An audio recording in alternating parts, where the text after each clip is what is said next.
You've heard of Dracula, the bloodthirsty vampire from horror stories.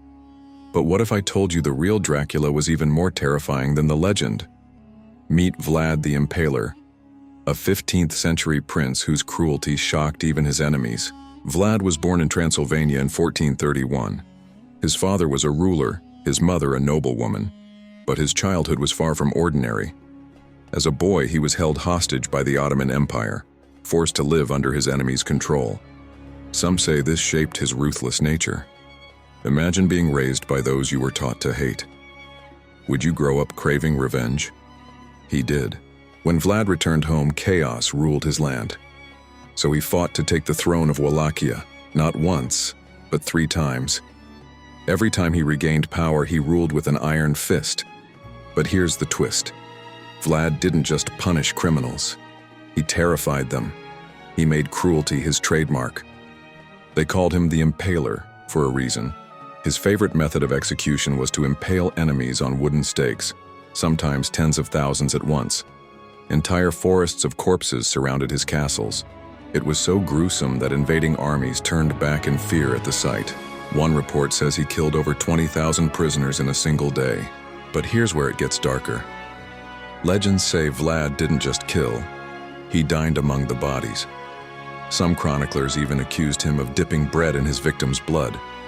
Was it true or propaganda spread by his enemies? Nobody knows. But these tales inspired Bram Stoker's Dracula centuries later. Vlad wasn't just cruel, he was cunning. He used fear as a weapon of war.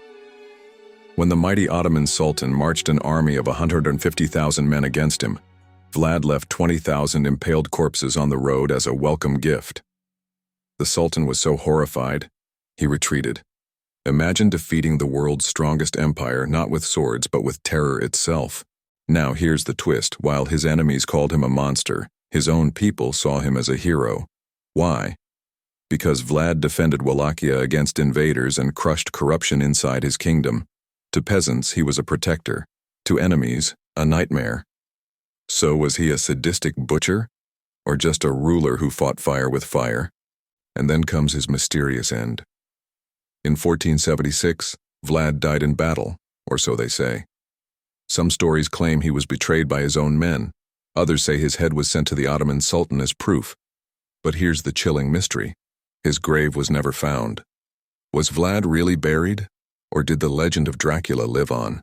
Vlad the Impaler, hero, monster, or the real Dracula? Maybe the truth is even darker than the myths. Because sometimes, history creates monsters scarier than fiction.